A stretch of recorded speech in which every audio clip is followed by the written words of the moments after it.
Why is Meghan Markle and Prince Harry's Sussex brand failing so spectacularly? Well, I'm here in this Daily Nerd to discuss the real reasons as to why. So make sure you subscribe to this channel and stay tuned for this Daily Nerd starting right now.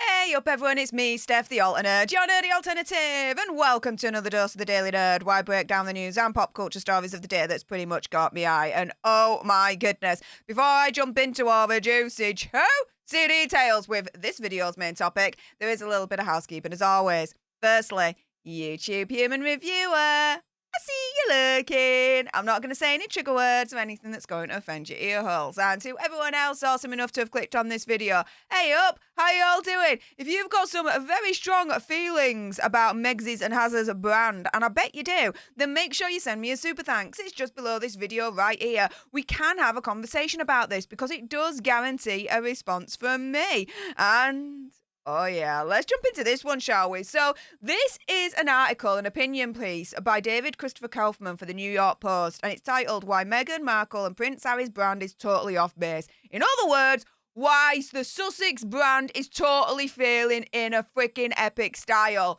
Karma, whoo, oh yeah, she always comes through in the end, that's for definitely sure.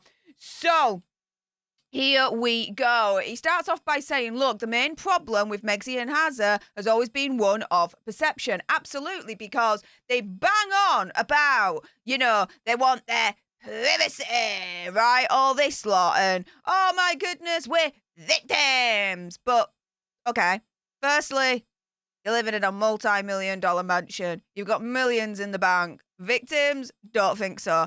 Secondly, privacy? Well, all I'm going to say is this. We all watched the South Park Worldwide Privacy Tour episode. Enough said, right? So long before Megxie actually came into the British royal family, she tried to position herself as an early social media influencer with the TIG, despite possessing very little in terms of actual position or influence. Correct, because at that point, no one really knew her that well, other than if you watched her on Suits playing Rachel Zane, right? And rumours are, just as a side point, guys, that she is going to be relaunching the TIG. However, she wants it to rival Gwyneth Paltrow's Goop.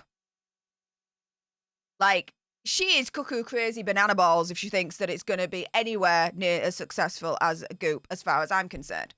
Do you think Megxie is going to be releasing a candle basically saying this smells of my vajayjay? I'm just asking for a friend, really, at this point. I'm just asking for a friend. So, as for Harry, the opposite took place. Now, he was loved by us. We absolutely adored him. We supported him. But he failed to understand that his only real currency was his family and title. And this is correct because at the end of the day, unless Megxie and Hazard are talking about the British royal family, no one wants to know. Case in point, did any of you watch Live to Lead on Netflix that was released earlier on this year by Megxie and Hazard? I don't think the majority of you did. There's a reason why they weren't talking about the British royal family. No one wanted to know. And actually, if you see the reviews on it, it got absolutely destroyed by critics. Oh yeah, read the reviews. They're really, really funny. But the couple's royal obliviousness was on full display during the New York City near catastrophe car chase kerfuffle situation going on. As we all know, she was in town to collect the Woman of Vision Award from Gloria Steinem that she won. But yeah, on the way home from the event, the couple claimed to have endured a relentless paparazzi pursuit lasting 2 hours through Manhattan that resulted in multiple near collisions involving other drivers on the road, pedestrians, and 2 NYPD officers.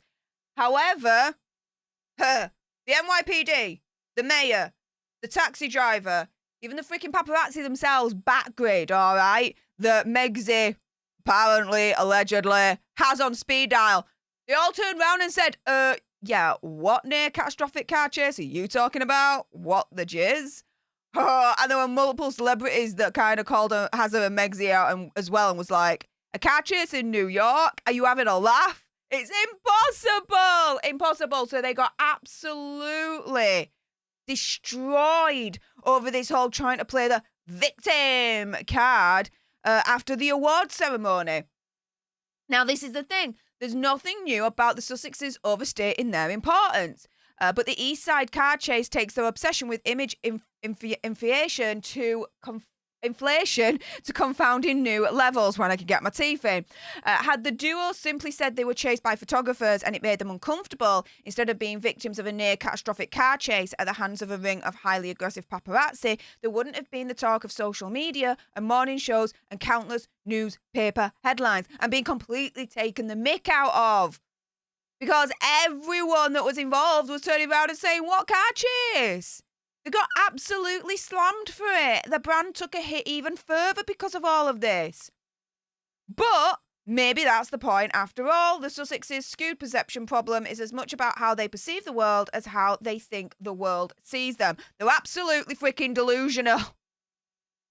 They're delusional, in my opinion, conspiracy theory, whatever.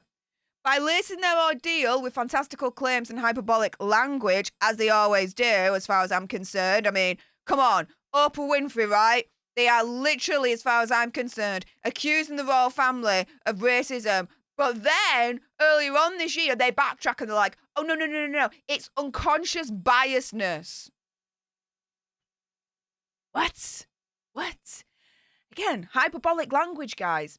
So they say they want privacy, yet stage photo ops and public therapy sessions, a la Prince Harry and Gabor Maté that I reported on earlier on this year, simply did what they do best: overstay, obfuscate, and infuriate. Harry and Meghan like nothing more than to provoke, like their over-the-top Oprah interview and that Netflix mockumentary, and the Duke's memoir, Spare, otherwise known as Wah.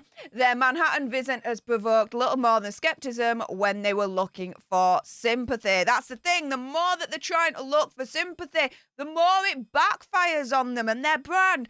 The more that they throw the royal family and the British public under the bus, again, the more that it backfires on their brand. They're not getting it, guys. I don't think they're getting it. Now, by now, they should have known better, but it's clear why they don't. With their worldview defined by victimhood, Harry and Meghan are the ultimate targets, and everyone is out to get them. The paparazzi, the press, the British public, and the royal family. Nowhere more so when it comes to race. Oh, you know that. Oh my goodness. You legitimately criticise Meghan in terms of what she says or what she does. Oh my goodness, isn't it? You're racist. You're misogynistic. Guys, I don't care if she's black, white, yellow, blue, pink, purple, orange, the freaking rainbow. If she's saying stupid shiz and she's doing stupid shiz, I'm sorry, but I'm going to legitimately criticise. And it ain't because of the colour of her skin, it's because of what she's saying and what she's doing. So there we go.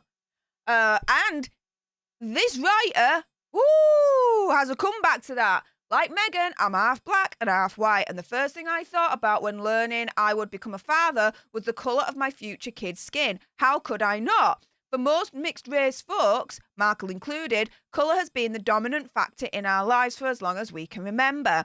I'm certain Markle also wondered how her boy might turn out. That's legitimate, right?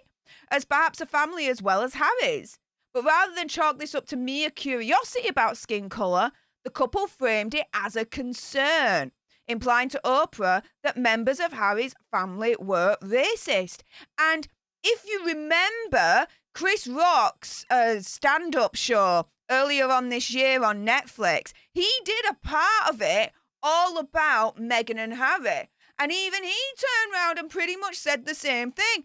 It ain't freaking racism. You know, you've got many families of colour and they're like, do you know what? How is the baby going to turn out? White, black, half white, half black. Like, they do question sometimes. That doesn't make it racist. So there we go. And this writer is saying the exact same thing.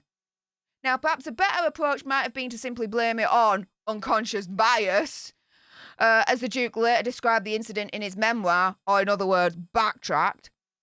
While still prickly and jargony, such woke speak still maintains a semblance of forgiveness and understanding. It's an approach that might have at least left William and Harry on speaking terms. But would his memoir have still sold 3.2 million copies in its first week? Exactly.